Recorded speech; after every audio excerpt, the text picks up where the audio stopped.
Katrek and Maginnes on Tap is thrilled to partner with the Golf Course Superintendents Association of America, doing fantastic work. Here is Sir Charles Barkley. If you love the game like I do, say thanks to a great golf course superintendent.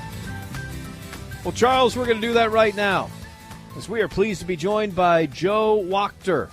He is the golf course superintendent at the Glen Echo Country Club, St. Louis, Missouri. Golf fans may be thinking, why does that name sound familiar? Well, the reason why is because they hosted the Olympics way back when, and he's going to tell us all about it. Joe, welcome to the program. How are you doing? Great, Brian. Thank you and John, for having me on today. We're thrilled. We're assuming you weren't there when the Olympics were there back in 1984. No, I'm old, but I'm not quite that old. So, yeah, it was a long time ago. It was actually just 3 years after the club was built, and during the 3 years, they took the length of the club from 5,400 yards to 6,200, made a number of changes, and Colonel McGrew, who actually was the spearhead in forming the club and building it, was wanting to build a course that was a use for a championship, and that's what they intended to do, and ultimately that's what they did when they were able to. The Olympics were actually supposed to be in Chicago in 2004, and with the World's Fair being in Chicago, the funding sources weren't going to be very good and available for having two large-scale events in two different cities, and ultimately they went to the government, and Teddy Roosevelt and the Olympic Committee decided to go ahead and put the event in St. Louis in 2004 with the Olympics with the World's Fair, so it was a combined event. So, what do you guys do there at Glen Echo to remember that particular week? Is there? Well, we have. It's still, it's changed a little bit over the years. We have 10 to 12 holes that are pretty similar, and there's about 9 or 10 greens that are, and the holes play very, very similar to what they did back then.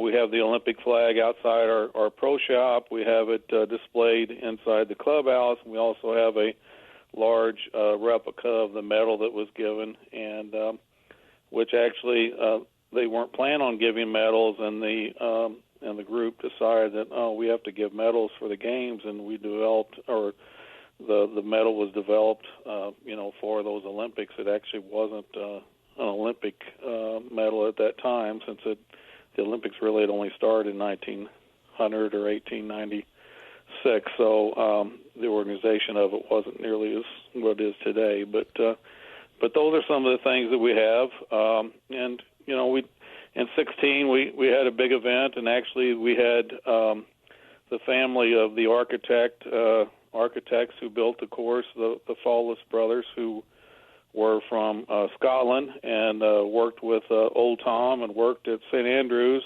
Actually, their father and their grandfather had worked in his shop at St. Andrews, so they rubbed elbows with one of our all-time greats, superintendents and architects, and in the world, one of the best of all time. So.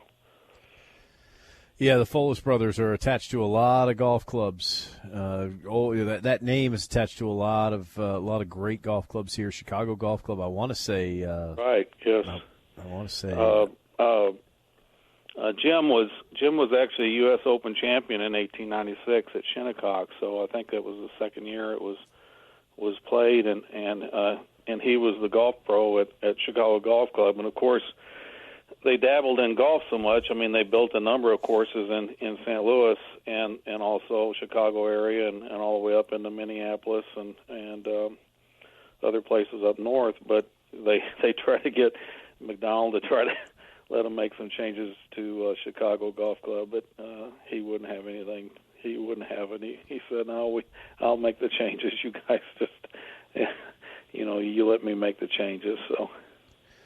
Joe Wachter, our guest from Glen Echo Country Club in St. Louis. I want to back up to something that you just said about the medals, because you put together a video. You tweeted it. I've retweeted it. I think John's tweeted it and retweeted it. You can see it on our Twitter feeds. A nice video that you had a tribute to some of the memories of the Olympics back in 1904 that are some of the memorabilia that's around the club.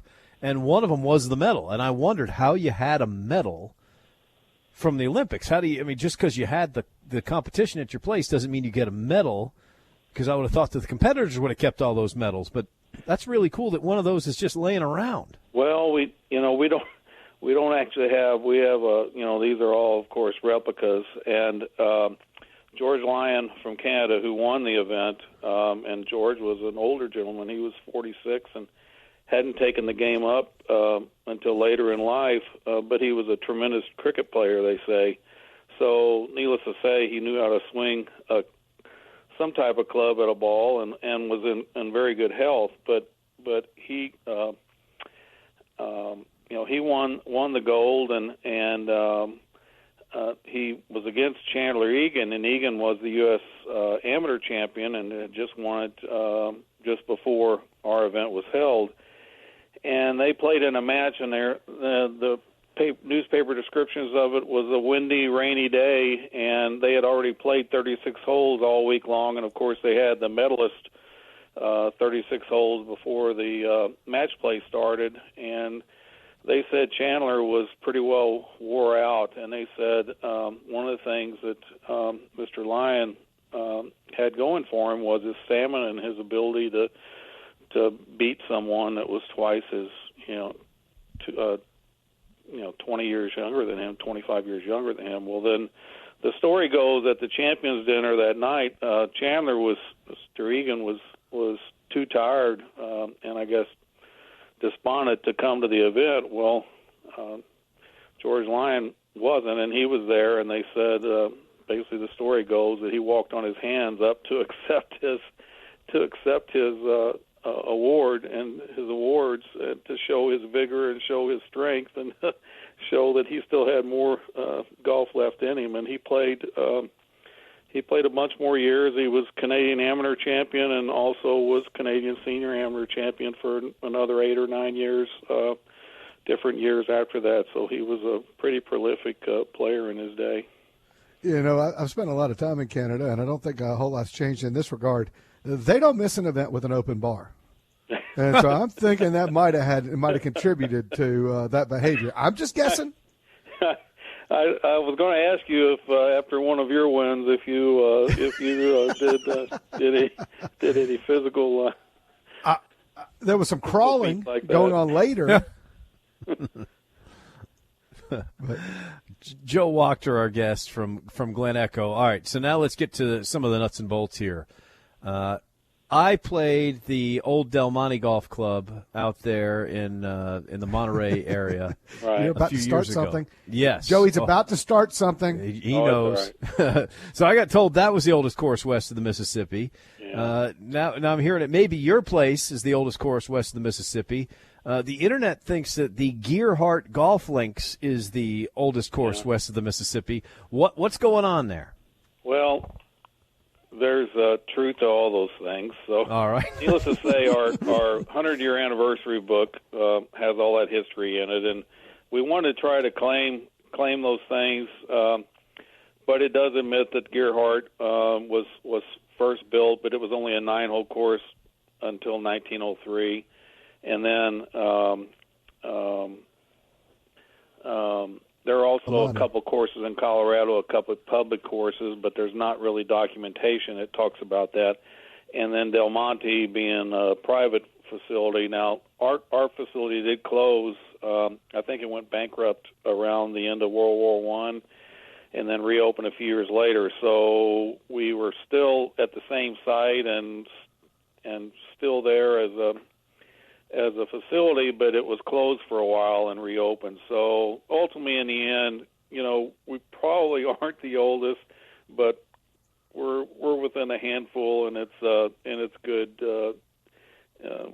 It's good information to put out, and it's ultimately, like I said, we admit it kind of in our 100-year book, but it's still something we talk about and we talk with pride about, because if we're not the oldest, we're really close to it anyway. But we're actually not the oldest in St. Louis, because St. Louis Country Club is older than us, but they were built as a 9-hole course. There were actually 6 or 7 courses built before us, and then St. Louis Country Club moved to their existing site a few years later and then became an 18-hole course. But we're actually not the even oldest in our own town, but we're the oldest 18-hole course. So, Joe, okay. we're really hoping you didn't just get yourself in trouble with the members and the powers that be there. They know that it's in the book, so I'm not telling anything. I'm not telling any state secrets. So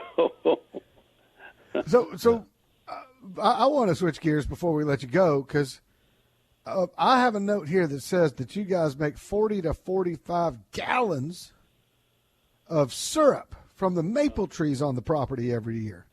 Well, not quite that much. It takes about 43 gallons of sap to make a gallon of syrup, and this year we were able to make about 10 gallons of syrup from the sap, and which is 400 and 450 gallons, and so you collect that in buckets, and a tree will put out 2 to 3 to 5 gallons a day, depending upon the tree and how well it does, how well it lets go of its sap, and then we take it into our kitchen, and I'll start. The chef has a double boiler in there, and we'll throw it in there and roll boil it for 2 or 3 days, and then we'll sift it and clean it, and then we'll come up with a new batch. Well, this year the sap just kept flowing properly and the right concentration, and I finally just had to set enough. I gotta do more work on a golf course. It's not like it takes a lot of time, but you still have to take the time to do it. So it's something that we developed a few years ago. My dad did it many years ago, and my brothers have done it. I have a brother that's a superintendent. Actually, was a superintendent before I became one. And he does a little bit on the side, but actually this year was a record for me. We have 10 gallons that we're able to utilize in meals, and I can't do buffets this year with the COVID situation, but can use it for orders and side orders and things of that sort. So, but that's just a natural product we have on the property that's simple and easy to produce. So, so we do it for our membership. That's really cool. How did you get to become superintendent? Joe Wachter, our guest from Glen Echo in St. Louis. I ran school buses for the first 10 years of my business life, and was looking to get out of the business. And my brother was a superintendent, and I found or heard of a opening at a club that was right near where I lived. And I asked my brother, "What do you think about me getting into the golf business?" He said, "Well, you have great management experience. If they're interested in hiring you, to work with them as an assistant, they'll teach you the turf side." So I called my first boss and asked him for an interview, and I interviewed with him for an hour, and he hired me right on the spot. So I haven't looked back ever since. It's been a great experience, 30 years in the business now, and I have a great membership at Glen Echo, and we have a great team of people working at Glen Echo, and I have a great staff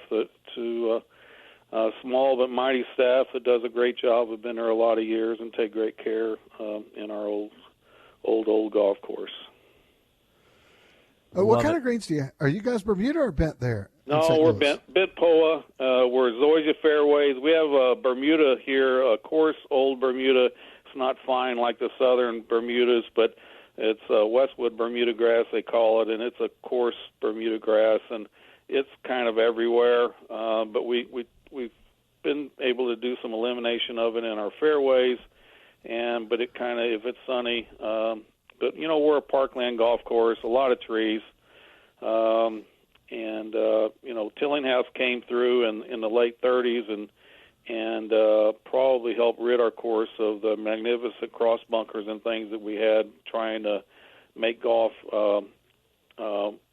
more effective and easier for people to play. He was on a big barnstorming tour for like 2 years, and he came to our course and probably changed it forever. So once he got rid of all the bunkers and things, then it opened the course up. And then when the tree planting started in the 50s and 60s, there was a lot of open space, and they said, well, we got to fill these areas with trees to make the course harder, and of course that's what they did. And so it kind of changed the perspective of it forever. It was kind of a Scottish link style, even though it had, we have 30, 40, 50-foot hills and drop-offs at the facility, but overall it kind of changed the look of the course. So, but it's a challenging golf course, side hill, uphill, downhill. I mean, there's a few holes where you have flat lies, but it tests your ability to be able to make the ball go the direction you want it to go to, especially